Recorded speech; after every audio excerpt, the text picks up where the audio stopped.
The time has arrived for a monthly meeting of the Veterans Commission. We'll start the time off with the Pledge of Allegiance. Please rise.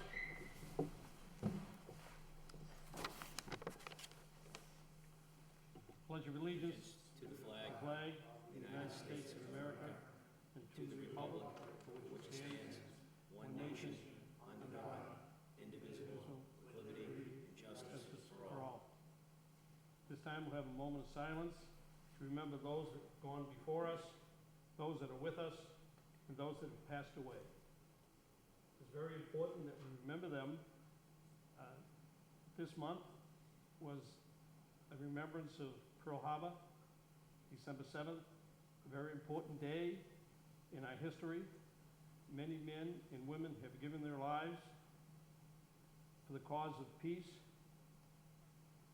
Since then, there have been many important moments in our history where men and women have died to give us our moments of peace. And we must remember them. They have passed on, but they are still with us. Please remember them in this moment of silence.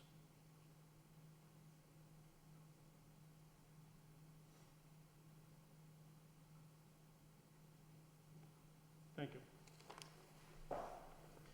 On our agenda this evening is a citation to be given to Staff Sergeant Jesselyn Swinton. Her mother is here this evening, and I invite her to come forward. I don't kill myself coming down. This is a citation from the city of Lowell.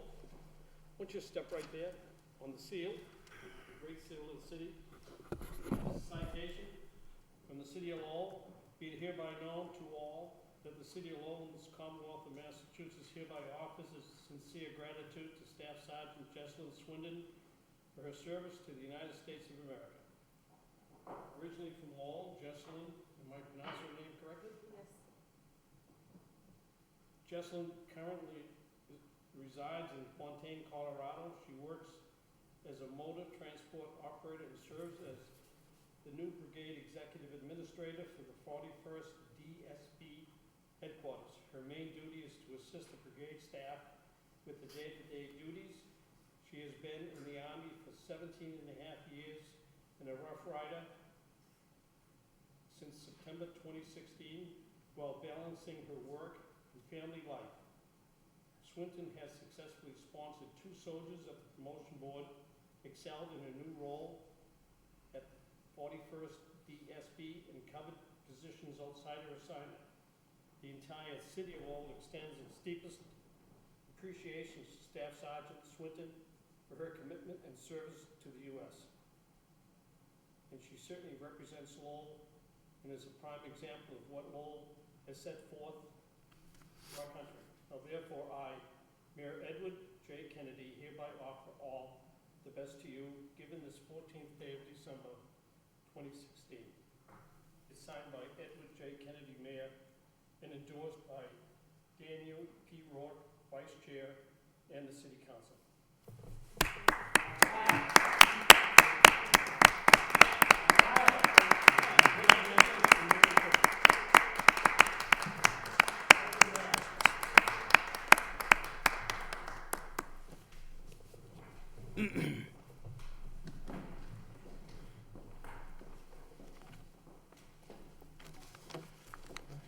Well, you're welcome to stay for the city for this meeting. All right? Yes. And you're welcome to say a few words if you like. Yes. Would you go over the microphone? Thank you. Not much. Just that I'm very proud of my daughter. She's been successful in everything that she's been doing in the service. And I cannot be more proud that I already am. I thank you, everyone, for your attentions, for your kindness, and Merry Christmas. Merry Christmas. Merry Christmas. Congratulations. And a Happy New Year.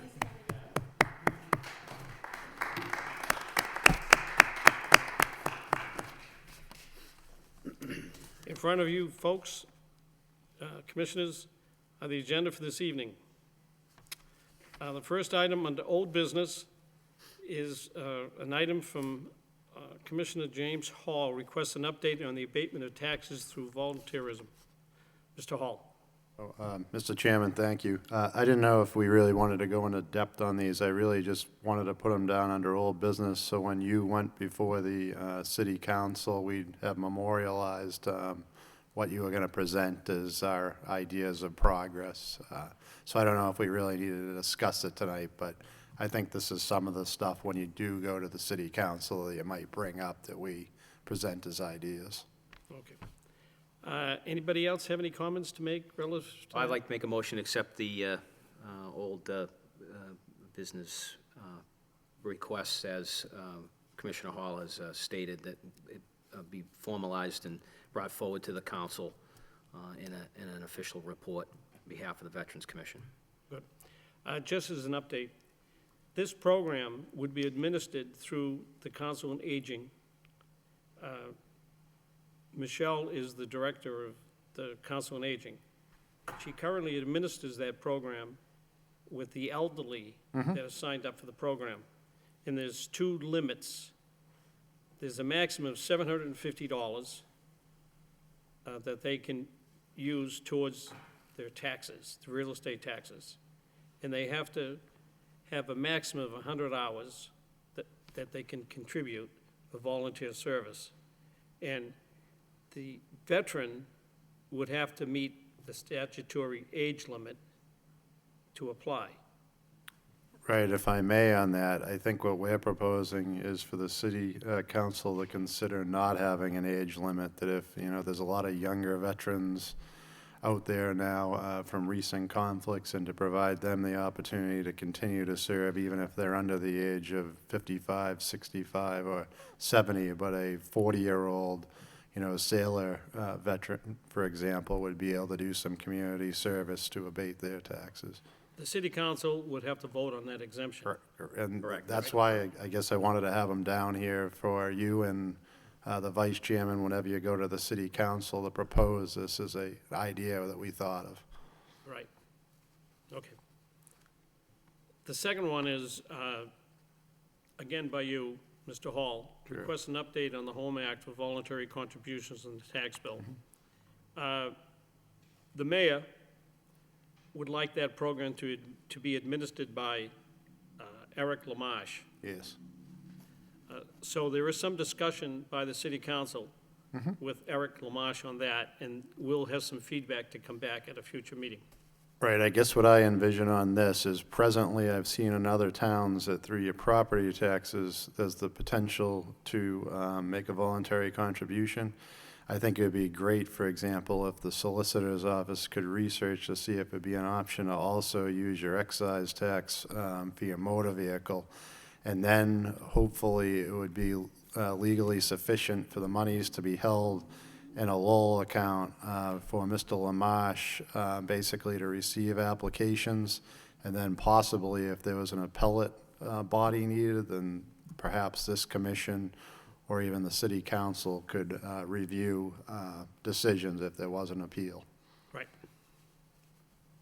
The third item is for an update on the Lowell Veteran of the Month.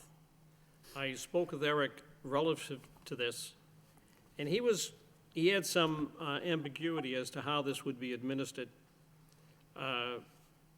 Sure. I think what I remember on this, Mr. Chairman, is that there was a motion that was seconded and voted that it would be the duty of the vice chairman to basically receive nominations from the commissioners in the weeks prior to the meeting, and if he didn't receive any from a commissioner, to then act on his own volition to recognize one of our many great veterans. And I think we wanted to pilot this in either January or February. That's correct. You want to comment any further on it? He just again, restating that these are the things that we wanted to bring forward to the council to seek their, not only their vote and support, their advice and ideas as well. This, again, is kind of something that represents what Mr. Commissioner Hall and the rest of us would like to see move forward to at that point when we do meet with the council. as kind of an agenda as to what he'd like to, all of us would like to collectively bring forward. Okay. The next item under old business. Request an update on the election of new officers. This evening, we will have, under new business, nominations for officers at the annual meeting, which is on the third Wednesday of January. The only office that won't be up for discussion is the chairman. The city manager nominated the chairman's office. So it's the other officers that will be nominated this evening and will be elected at the third Wednesday of January, which is the annual meeting. And under new business, nominations will be accepted. Do you have any other comments? Not on that, no. Okay. Under E, under old business, Sure, this was something that we previously talked about on how to recognize our veterans, and I think members of this body discussed that if you had a reserve spot in front of the schools, it would certainly signify to the school children that veterans are special people in our community that deserve such an honor. So I didn't know if we were going to take that further, but I thought this was, again, something that we perhaps could mention to the council that we were thinking of, since we already had that great parking spot that the council authorized and the commission pioneered. well, I said I would be in favor of that, and I think we should carry it a little bit further than that and look at other public buildings and have a space there as well. Sure. And a good point is, I always thought that there should be one at the auditorium as well, because they hold functions there, and there's a mad scramble for parking spots. And a case in point is this past Sunday, when the Pops was there. It was a full house, and there are at least 4 to 5 handicap parking spots, and I certainly don't mean to take anything away from the handicap parking spots, but if there was a reserved spot for a veteran there, I know it would be well-used all the time. And it would show the folks coming from out of town that we have an appreciation for the veteran's contribution if there was a spot for a veteran. And I volunteer at the auditorium, and there was a World War II veteran from out of town, and he was scrambling for a parking spot. And I know he would have welcomed a reserved spot for a veteran. So I think that could be a good place for a veteran's spot, right in close proximity to the auditorium. So I'd be welcome to go before the school committee for their recommendations for parking spots at the schools, and go before the city council asking for their endorsement for parking spots at all the schools. Right, Mr. Chairman, I guess what we'd have to research is, I don't know if the school committee is the one that would probably designate the parking spots. I could be wrong, but it's probably city property. Not that I know for sure, but that's why I thought we had to suggest it to the council. But I don't know for sure on that, but you're right, we should ask the school committee too. So maybe at the next meeting in January, we should have some movement on that. Does anybody have any other old business that is not listed here that they'd like to talk One about? question on that. Yes, On this Norman. veteran's parking spot, now, would that be strictly for a veteran that has a Purple Heart handicapped, or would it be for any veteran, I would think it's the same as we have out as we here? have out front. Okay. Again, does anybody have any other old business that hasn't been mentioned? Nope. All righty, under new business. First item is the council motion, as referenced here, by Councilor Elliott regarding Veterans Commission identify and recommend appropriate ways to honor Walter Bayless. As we know, Mr. Campbell is here. I asked him to come this evening to suggest to our August body here some ways that we may honor Mr. Bayless. Jim has been a friend of Walter's, and I'm sure he has some very strong input that he can give us as to what he thinks may be some good recommendations to honor Walter. So would you like to come and join us? Thank you. Thank you, Mr. Chairman. I'm honored to be here to talk on behalf of Walter Bayless. I think all of us in this room knew Walter and understood what he has done for the community. I go back to a period of time, probably in the early to mid-'80s, when Walter organized a Loyalty Day parade in the city. It was the largest parade, they said, since the end of World War II. And he had the Shriners, he had all types of different groups here, and the parade probably lasted 3 or 4 hours, and really created a spirit for our veterans. He actually had the Undersecretary of the United Nations, Brad Moss, here as a guest in the parade. I can go on and on. I think we're all aware of Walter's effort to bring the Vietnam Wall here to the city. Just hours and hours of work. His efforts with bringing supplies and comfort down to veterans at Walter Reed. He would sometimes, at his own expense, would bring people down, and he would solicit suitcases full of personal items to show that there was support for our veterans. Even recently, or actually I can go back to the rally in County Square during a period of time when, during the first Iraq War, when Walter, along with a number of others, some who look familiar in this room, organized a tremendous effort. It started out here on the plaza. It received actually national coverage when the country was undecided, and I think this showed that there was great support for our troops. The group marched from here down through County Square to the auditorium. It was a spontaneous effort, and there were actually thousands of people. From that effort, Walter and others organized a group to put together supplies for our veterans, for our fighting men and women in Iraq, and took over the old Scott's Jewelry Store in downtown, where he collected these personal items to be sent over.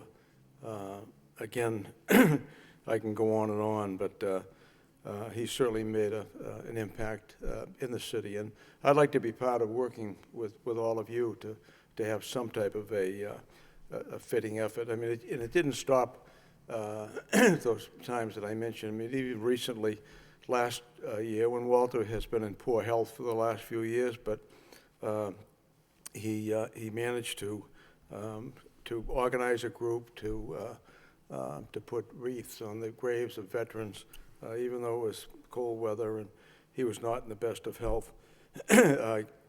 The Veterans Clinic up in back of Industrial Park, he organized a group to raise money to put large modern TVs in there so that veterans that were waiting to be seen by physicians and other medical people, that they would have an adequate TV. And speaking of that Veterans Clinic, Walter was involved from day one. There was some controversy. He wanted to make sure that this facility was first class and that it was accessible by veterans. Walter took some criticism, but stood his ground, and I think we all know that it is a first-class facility. So I'd be honored to work with all of you. I'd rather have the input from you. I have certainly some things in mind, but I have not talked to Walter's widow. I've talked to her, but I'm a little too sensitive right now to get into this. Walter died very suddenly. As a matter of fact, we had breakfast on Saturday morning, and he was gone on Monday. But he was a very unusual person.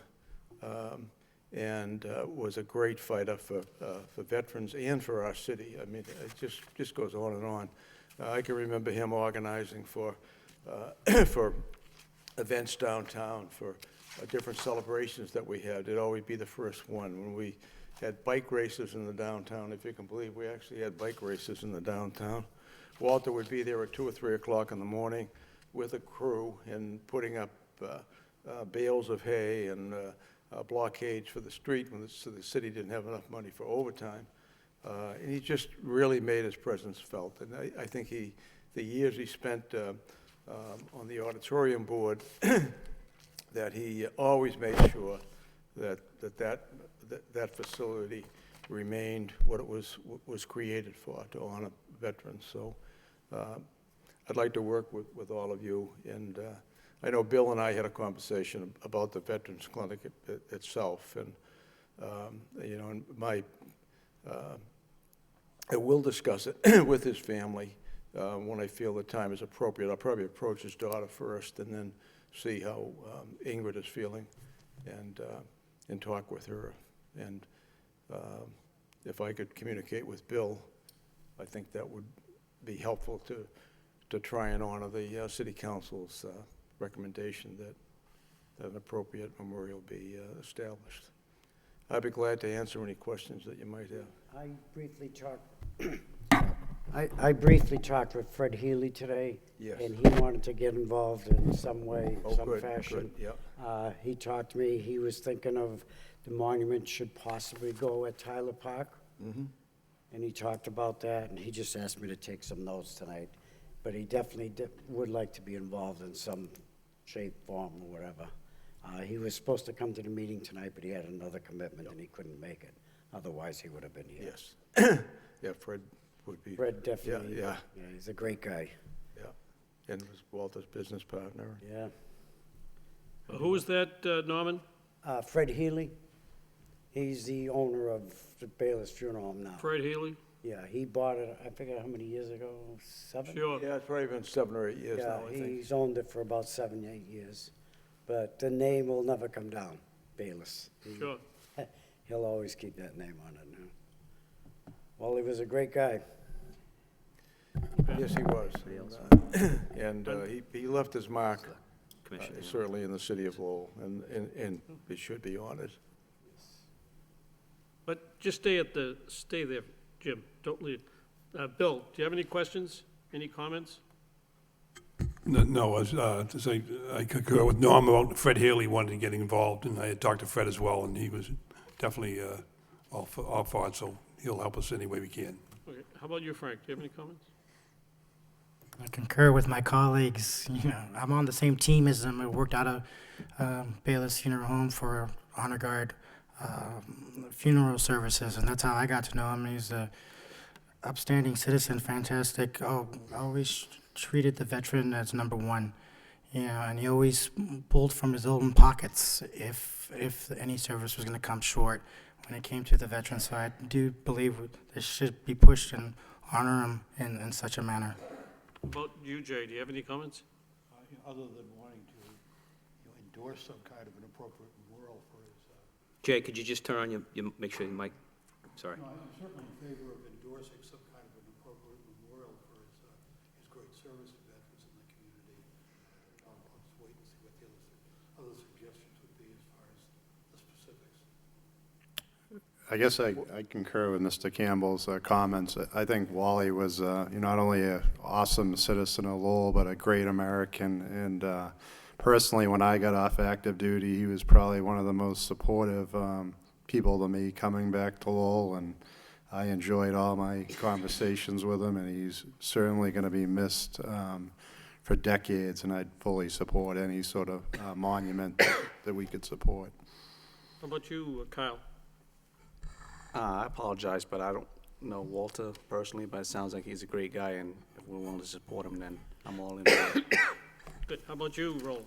I knew Walter when he first put the Merrimack Valley Vietnam vets together, and that was quite a few years ago, along with quite a few. And that was on the other side of the city over by Gorham Street. when they had the American Legion Hall there. We used to meet there. Walter, when I called him, he was always there. He never flinched. Anything I wanted, he would be there for. And like you said, he would open up his own pocket if need be. And he was always there for some of the veterans that passed on. And I told him, hey, Walter, this is what's happening. This is going on. This is going on. He turned around and went over and above. And I have no qualms about Walter Bayless. And he should be commended for always. Good. Another development came up in the past. Do you mind if I say a few words? By all means, please do. Yeah, I knew Mr. Bayless as well. Not only a great Lowellian, a great veteran, but, you know, an outstanding American. And, you know, the Councilor Elliott, you know, brought the motion forth to the City Council, looking for the Veterans Commission to recommend an appropriate way to honor. And this is kind of, I look at A and B as almost one and the same. And one of the things that I talked with a couple of commissioners about and would offer up as a suggestion is that, you know, we've spent a lot of time and effort in the city lighting up our canalways, and we've got these beautiful, in some instances, some of these beautiful walkway bars and walkways along next to the high school, or even something here around City Hall, a walkway. And I thought that to kind of launch this, maybe the appropriate thing would be is to honor Mr. Bayless in such a way that he would be the name behind a veterans memorial walkway, where you know, something along the canal, where a Cooperstown bust of Walter could be affixed to the walkway for generations of Lowellians to see. And then when the time would come, if it were the Walter Bayless Veterans Walkway, future veterans that have made significant contributions to the city of Lowell, or whether it be whether they were had passed, or whether it was people who were with us, could also be recognized on that Walter Bayless walkway. And we thought that that might be a way of, it's space that's available. It's not in, anything that would have to necessarily be recreated other than the bronze bust and the naming of the walkway. So that would be one of the ways that I think that I would offer up as a suggestion. Canals look so nice now that they're lit up. We could put something pretty significant in size, a replica of Mr. Bayless's likeness of his face, whatever it would be, and name the area after him as a kind of the veteran in person that all of us should look up to and aspire to do as much or as equal to what Mr. Bayless has done. So that would be my comments. Good. One of the things that I would like to do is talk with his family and get a family member involved as well. And I think we have the nucleus here now for what we talked about tonight, for a group with Councilor Elliott and others who wish to be involved, to sit down and hash this out. Commissioner Hall mentioned how Walter welcomed veterans back. It reminded me of, especially during the Gulf War, he would call and say, let's go, we're going down to Hanscom, there's a group coming in, they've been over in Desert Storm, and you go down, and it meant so much to those veterans coming back, and you know, and he just continued that effort. So I think I'd like to do that if I could communicate with you, Bill, on, we'll see if Fred would supply a place to sit down and maybe discuss this with members of the family, and Fred, and I don't know who else they would want to have involved. It might be a good start. Good. In the past few days, another development came up. Dave Nangle has received funding for a Veterans Park. Yes. And I heard that it's to be located in the vicinity of the Riley School. Has anybody heard any more than that? No, no, that was the first that I heard of it as well. Yeah. And I know some of the pretty cutting, grand I vision think some of the about it. funding was cut for it as well, but, Yeah. yeah, that may be a possibility. I know Dave's mother passed away, Yes, and I would think sometime next week, more information will come out about it. yeah. So I don't know whether Dave already has cemented his thoughts about this park. Maybe something could be done with Walter in mind, you know? Yeah, I mean, I think this is a very good start, and. Right. and we But wanna make it a- your suggestion about doing something with Fred as a, Yes, That and would be maybe good. his daughter Erica, if she wished to be involved, and, Thank you. so if you'd like to take the lead to set up a meeting with Fred. great, and I'll keep in touch with you, and Yeah, I you let me really do know. appreciate the opportunity to come down and speak before the board. Yeah. It is- Thank you. And if you can set up a date with Fred, and I'll let the commissioners know when that is, and then we'll go to the meeting. Right, great. Yeah, that'd be Thank you very nice. much, Thank and you. Merry Christmas to. Merry all. Christmas to Thank you you. for coming, Jim. Moving on. Item B, under new business, Sure, I think, motion by James Hall to discuss recommending permanent plaques or signage to recognize outstanding veterans in Lowell. and I think Vice Chairman McDonald brought up many of these points, and I think this motion should be credited to him, but in discussions with him, we mentioned that along the auditorium area, there really should be some way to inform the public of some of Lowell's outstanding veterans, whether or not we have plaques about where people served or what they did. But just so you're walking around that area, you're just not walking right into the auditorium, but you might learn about some history of veteran service in Lowell. So I just wanted to throw that out to the rest of the commissioners on ideas, whether or not near the river would be a good idea, or the canals, or even near the auditorium. I agree. Sure, I think that's a great recommendation, a perfect spot, and, yeah, I think we should move on that. You know, we have so many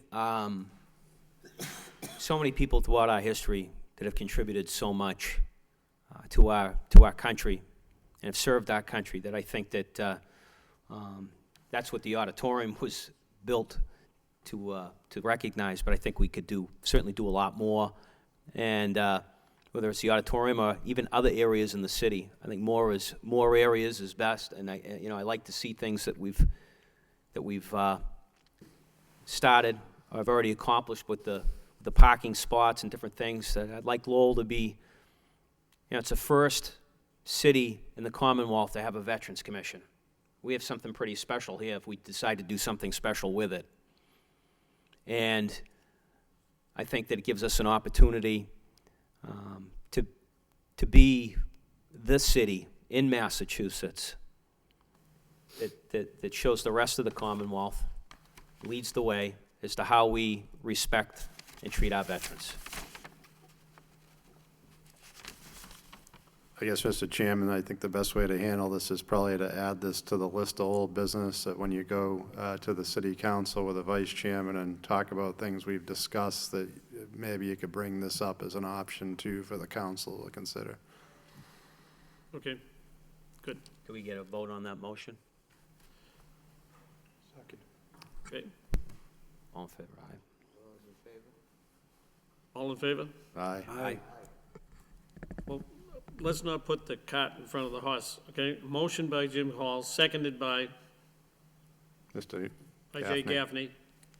All in favor? Aye. Opposed? So noted.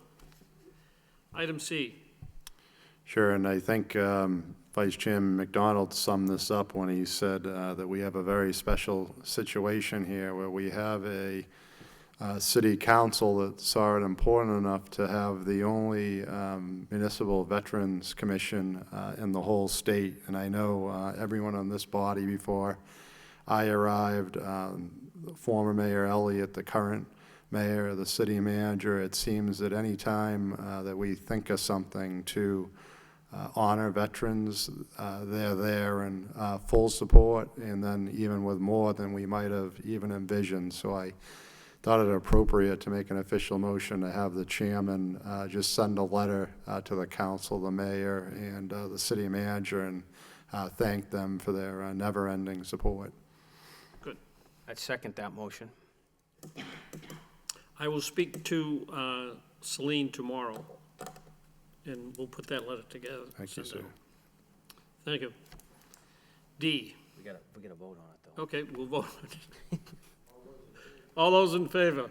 Aye. Opposed? So be it. I'll speak to Celine tomorrow. Item D, motion again by Mr. Hall.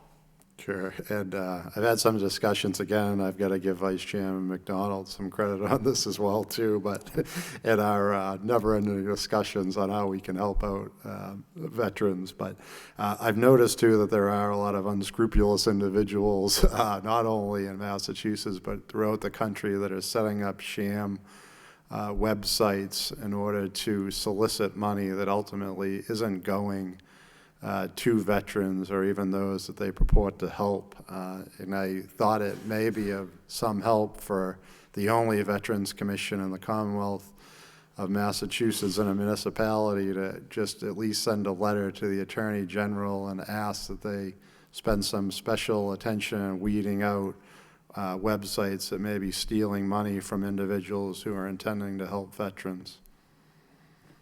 I'll second that motion.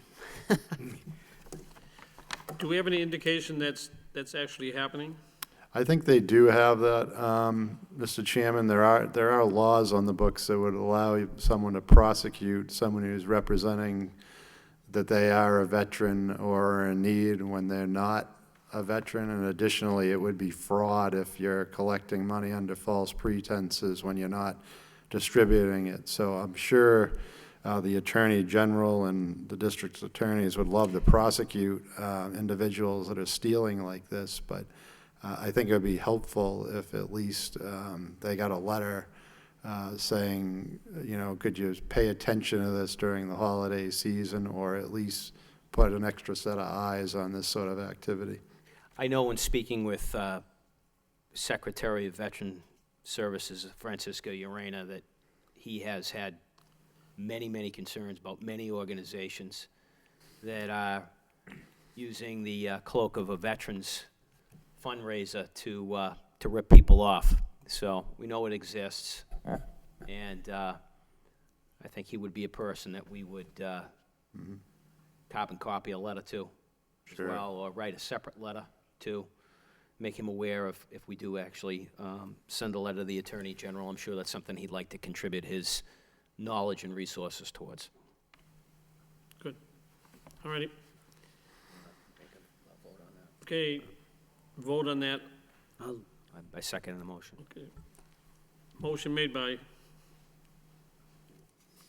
Mr. Hall, second by John. All in favor? Aye. Opposed? So carried. Last item, made by Mr. McDonald, not by Mr. Hall. Discuss the article in the Sun entitled Bedford Lowell VA Overdose Deaths Probed, and solicit ideas as to how we should officially address this issue with the VA. Well, it's an opportunity I give you a little bit of credit, Mr. Hall. I think that's where my laughter pretty much ends. I'm sure, and if you're not aware of, just to kind of put things on the record, on November 28th of this year, there was, a couple weeks ago, there was I think, pretty disturbing article written by Todd Feathers of the Lowell Sun. It was titled Bedford VA Overdose Deaths Probed. And it shared or communicated a pretty grim story of a couple of veterans who were seeking help and had struggled with addiction and homelessness and were being treated at various VA facilities in the area, and lost their battles. And according to the article, it was due to some neglect of people in the VA, counselors, people who were supposed to monitor these individuals. And I know over the last couple of weeks there has been some discussion of whether the story that was written, whether or not that it was the whole truth and nothing but the truth, or was made, that maybe some people had stretched the truth, and there's others who think that they're absolutely convinced that this happens. And I think that there's enough evidence around the country and every day that we read and we've seen people testify, different states, that there's a major, major, major problem at the VA. Now, I'm not saying that everyone at the VA is a problem, or there's a lot of good people that work there. There's a lot of good people that have dedicated their lives in helping veterans and do a good job. However, there's obviously some serious problems. In the article, it indicates, it makes some accusations that people at some councils at the Crescent House and at the Bedford VA, who are counseling and in charge of treating, helping our most vulnerable citizens. And not only putting a blind eye to it, but at times selling drugs to these individuals, helping them falsify drug tests.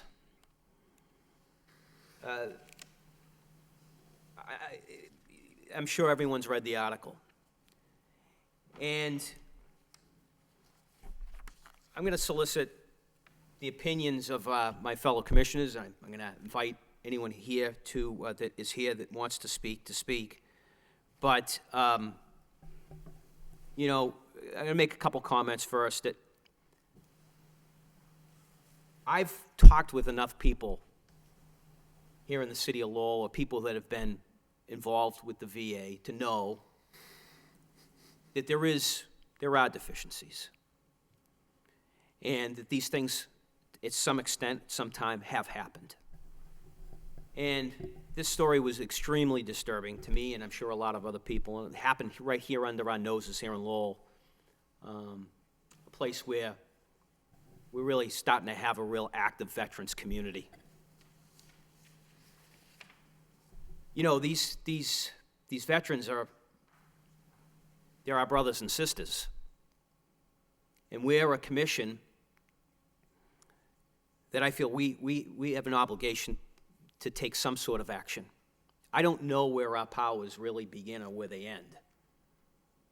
But I think there's an opportunity here for us to make our voices be heard. And I'm going to make a recommendation that this body, this Veterans Commission, work and also offer to send a joint letter with the City Council, that we demand accountability, we demand information, and that we demand what type of action is going to take place to prevent this from happening in the future.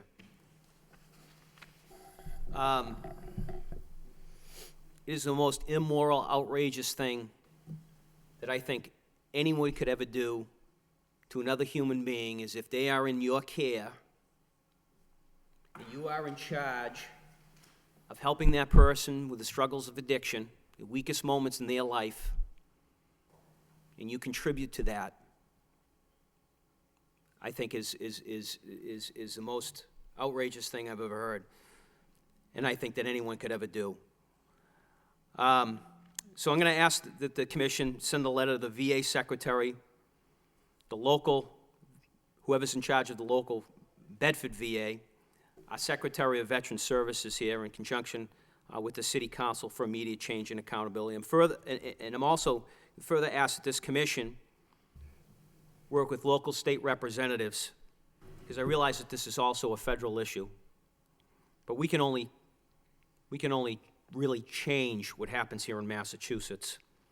We work with our state representatives, which I have already spoken to a couple, to change our laws in Massachusetts to make the penalties the most severe in the country of any drug counselor caught selling or distributing drugs to a patient in their care. They receive the most, like I said, the most severe penalty in the country that the law will allow. I'd like it that we put maximum effort on this, because I don't care if it's at a VA facility or it's at a drug treatment facility here that has nothing to do with veterans. If you're a drug counselor or you're a counselor helping and put in a position where you are helping someone in their most vulnerable stages in life, and you take advantage of that,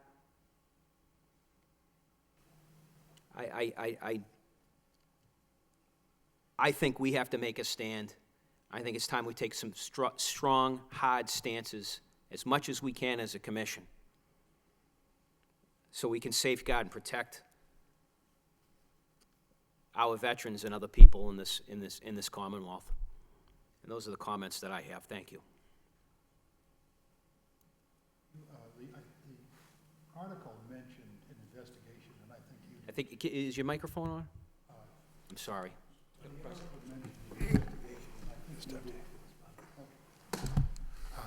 The article mentioned an investigation, and I think you did too. And I just wondered if you knew whether that was just an internal investigation, whether outside agencies were involved, law enforcement, and... Well, from what I understand, that the investigation has started, and I believe it was mostly an internal investigation. It's nothing like some, and again, I don't want to over-dramatize. The VA's got a lot of moving parts, but there's nothing like an agency investigating itself to determine what the outcome is. I mean, I don't know how many people would agree with that. That's probably the right approach to go with it. I think it needs a lot more depth. I think it needs some outside opinions. But from what I've been told, and I could be wrong, but from what I know, it's internal so far. I think you covered the main things: accountability, information, investigation, corrective action. Yeah, I think that it's best that we can articulate it in a letter form. If there's ever a forum in which we could go and we could speak to it, I think that we need to roll up our sleeves, and I think that this is something that this commission really needs to, being the only commission in the state, designed specifically for problems like this, that we need to go full steam ahead, in my opinion. Open up to anyone else that has any comments.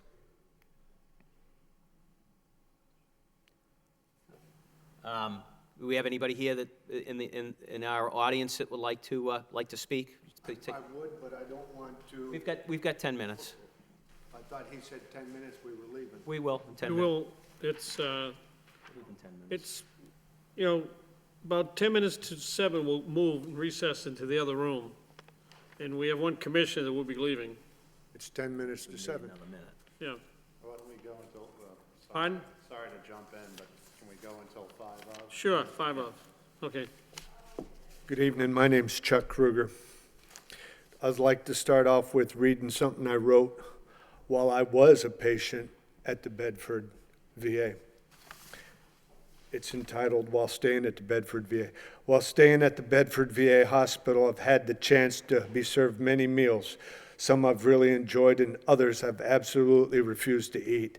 This past month, while in the hospital in a dining room, I was handed a tray, which seemed ever so light until I uncovered it.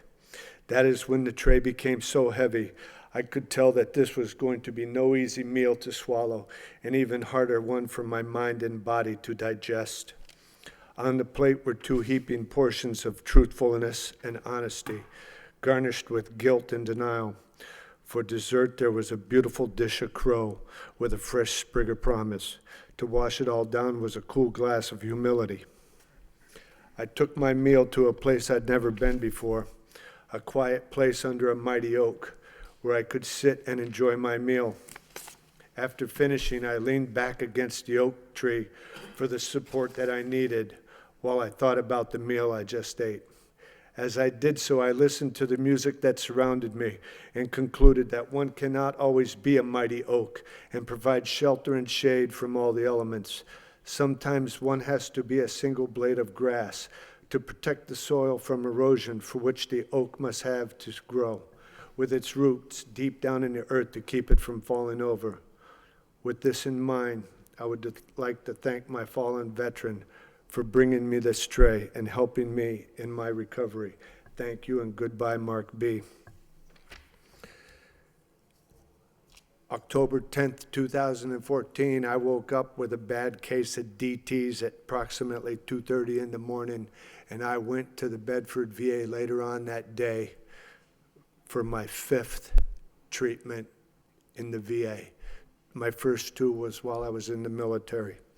My DD-214 reads, reason for discharge due to alcohol rehab failure.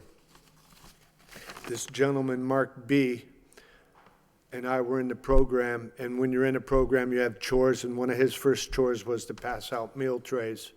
And I went to do his job, and he said that was his job. During the program, he drank and was discharged, and that was a Wednesday night. Friday morning, we were notified he was dead. He used to go to the gym and work out and listen to music while another counselor did ballet. That was the music. I was in a group and we were discussing how he knew the loops and loopholes, and he bounced in and out of programs and got kicked out of one, and he knew that he could get into this one. And about 2 minutes later, the phone rang, and it was his father, and he went and gave me the hush sign, and he told his father, "No, I finished that program, I'm in another one." So this was written to him. It was at that moment, that Friday when he died, at a moment's notice, if I screw up and go back and drink, that might be the last time I ever do anything. I went from the Rogers house at the VA to the Dom. I spent 7 months at the Dom inside programs because they knew I was scared. I needed that structure.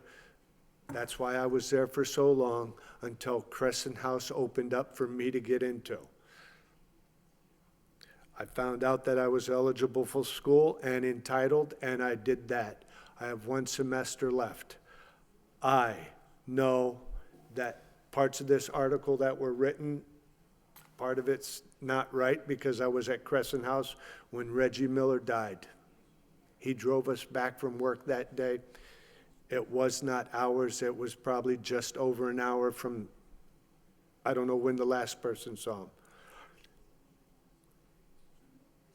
The counselors at Crescent House, the caseworkers, do not administer the urine test. They are administered by former people in the program that are now resident managers.